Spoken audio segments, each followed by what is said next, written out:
All right, hello everyone.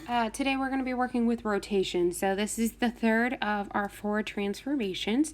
We've worked with translations, which are slides, and reflections, which are mirror images or flips of one another. It is very important that you do memorize this clockwise, counterclockwise. That will help you when you are looking at figures and you have to rotate them either clockwise or counterclockwise. One thing that I would say is that on the test you're able to use your notes. So this is something that I would definitely make sure that you write down. Also make sure that when you're working on the activity or homework or on the test, put this at the top or on the page that you're working with. So a rotation is a transformation in which a geometric figure spins, turns around a fixed point called the center of rotation. At this point, our center of rotation is going to be our origin. Rotations have 2 key components. An angle of rotation, how far from the pre-image is it actually going, 0 to 360 degrees, and the direction, clockwise or counterclockwise.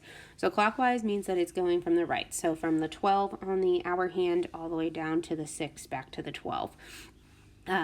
Going to the right. So it'd be 12, 1, 2, 3, 4, 5, 6, 7, 8, 9, 10, 11, and then go back to 12.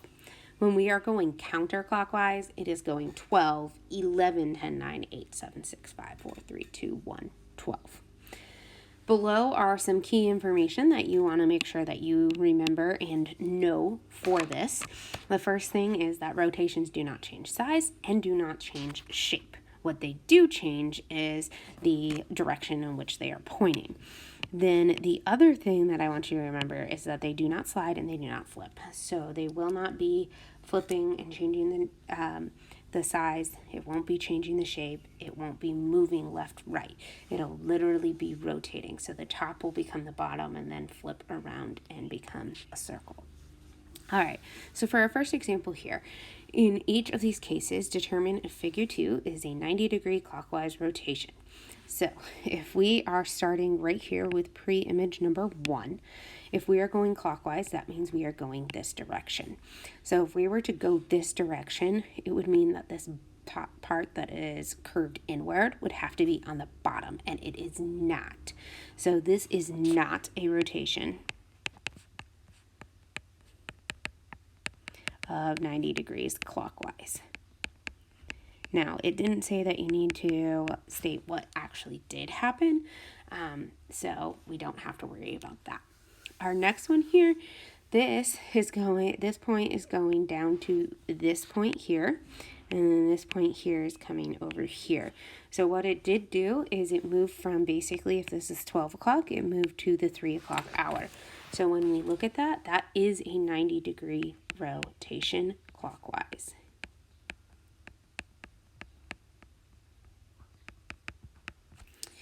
Okay, so now down here it says, does applying a rotation to a pre-image produce a congruent figure? Well, yeah, it does, because the shape doesn't change, the size doesn't change. So it is remaining the exact same. So congruent means exact same size, exact same shape. Now it may look a little different because it's in a different position, but that does not change its congruency. Okay, so now we have this grid here. It says rotations can also be performed on the coordinate plane, where the center of the rotation of the origin is 0, 0, so where the 2 axes meet. On the coordinate plane, angles of rotation will be in multiples of 90. So we do 90 degrees, 180, 270, and then 360, which is a full circle. Follow the directions below to practice the reflections.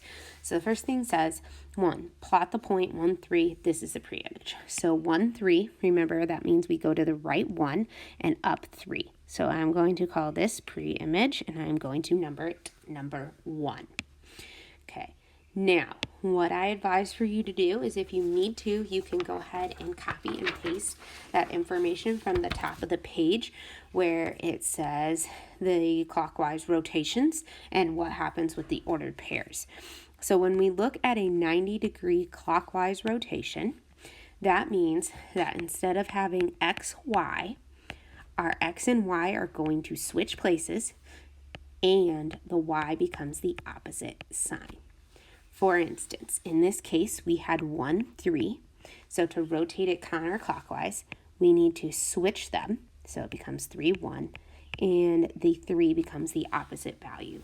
So in this case, our new image is at -3, +1.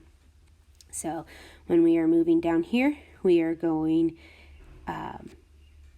counterclockwise. Sorry, we are going counterclockwise. So we are going to move to the left, and we go left -3 and then up 1. So it ends up over here. So it went over here. Okay, so that is our 90 degrees counterclockwise. Okay, I'm going to erase that arrow just so it's a little bit clearer. All right, my next image says rotate the point 180 degrees. So 180 degrees is probably the easiest one, and that is because it is going halfway around. So if something is going halfway around, if it was positive, then it becomes negative. So when we look at this, the original is xy. It goes to the opposite of x and the opposite of y. Remember, that means opposite, not negative. So if you started with negative values, it'd become positive. So here we would have 1, 3. So the opposite of that would be -1, -3. So what that means is that it should be a full halfway across our quadrants. So it should end up over here somewhere. Okay. So when I look at that, I do -1 and then down 3, and that is exactly where I have it. And see how it is exactly 3 down, just like our first image is exactly 3 up, it's 3 down. All right, in our last image here, it says now rotate 270 degrees counterclockwise. So this is where xy becomes y and opposite x. So x and y switch places, and then the x value becomes the negative. So we had 1, 3, and now it's going to become 3, -1. Because my x and y switch places, and my x becomes negative. So 1, 2, 3 to the right, and down 1.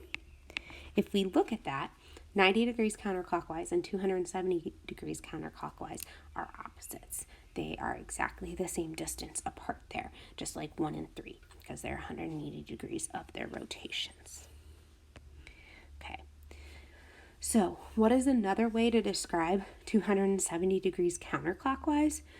We haven't really talked about that, but I did at the very top up here put that 90 degrees clockwise is the same as saying 270 degrees counterclockwise. And 270 degrees clockwise is the same as 90 degrees counterclockwise.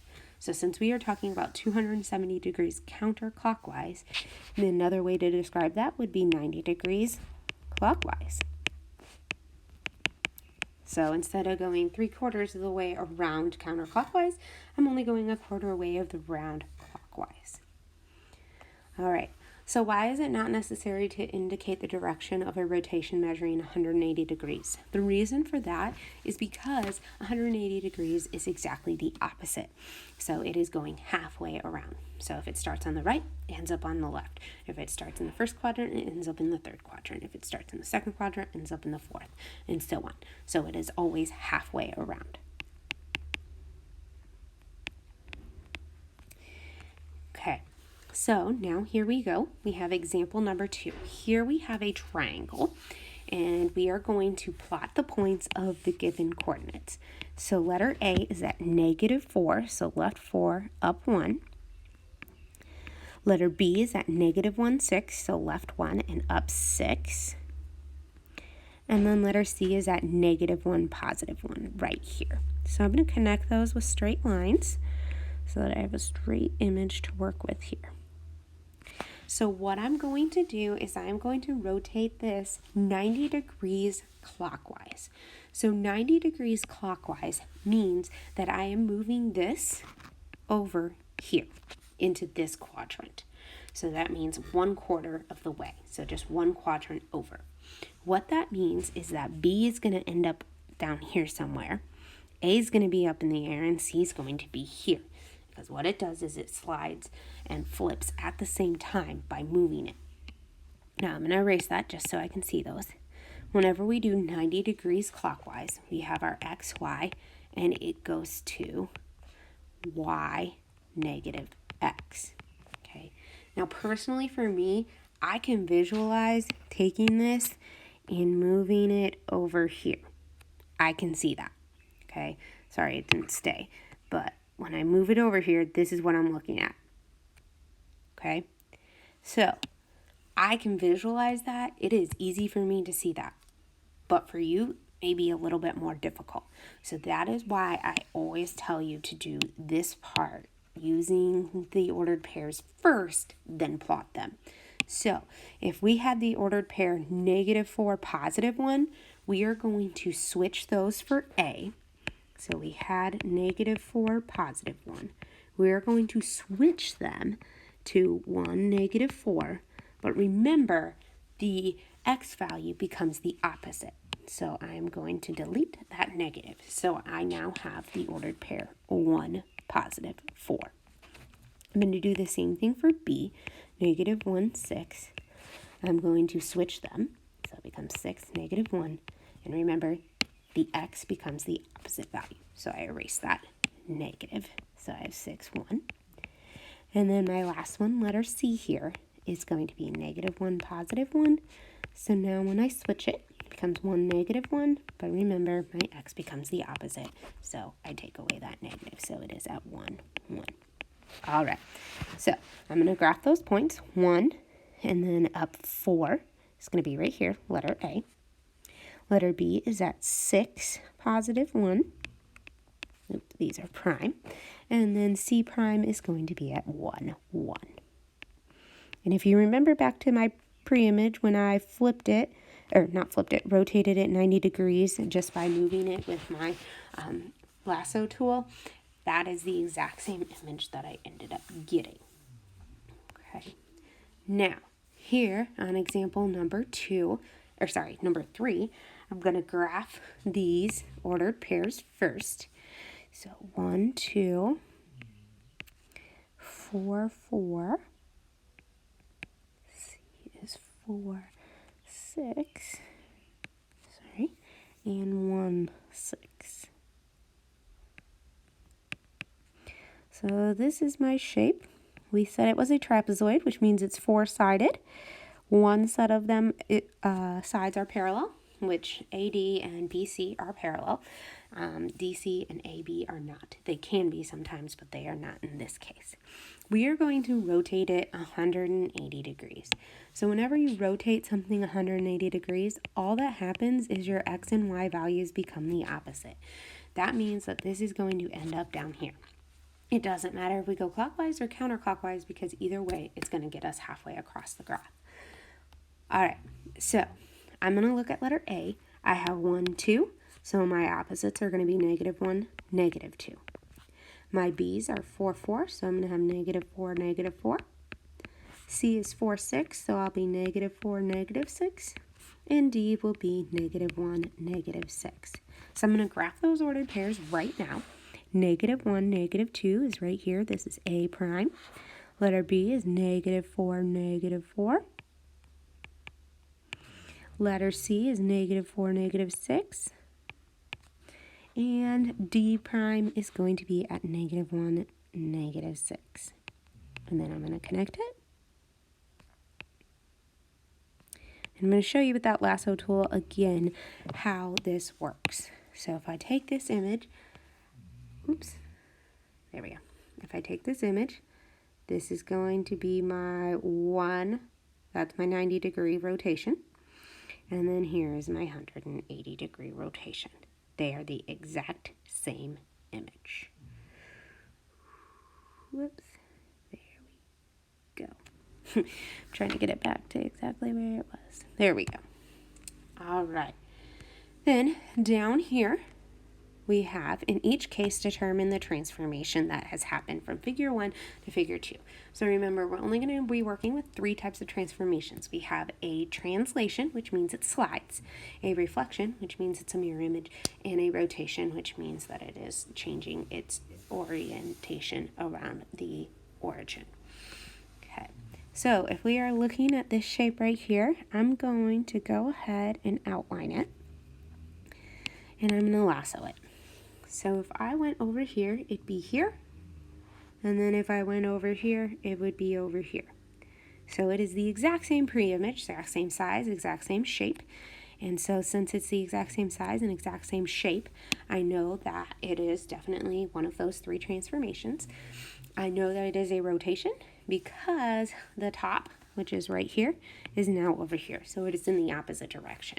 So this is a rotation of 180 degrees. It doesn't matter clockwise or counterclockwise because it's the exact opposite. Okay, I'm going to do that same thing here with this pre-image of number 1. I could go this way and then this way. Oops, I messed that one up. There we go. This way and then this way. Okay, so that would be 270 degrees counterclockwise. Or I could simply go, boom. Sorry, it's not staying the same size. 90 degrees clockwise. So I think 90 degrees clockwise is a little bit easier. It did not change size, it did not change shape, and it also did not change just sliding over. It didn't stay the exact same direction. Okay, so here are some rotation tips I advise you to read over. To perform a rotation, place your writing utensil on the point of rotation, spin your paper. I'm going to post another video tomorrow from Mr. Ayers, who is another math teacher. He is on Canaveral, and it shows a little bit more of that rotation using your actual paper. For rotations on the coordinate plane, remember that quadrants nor axis do not spin with the figure. So in other words, the first quadrant is always located in the upper right-hand corner, and the x and y axis are always going to be x is horizontal, y is vertical, respectively, regardless of their angle of rotation, and we always go around.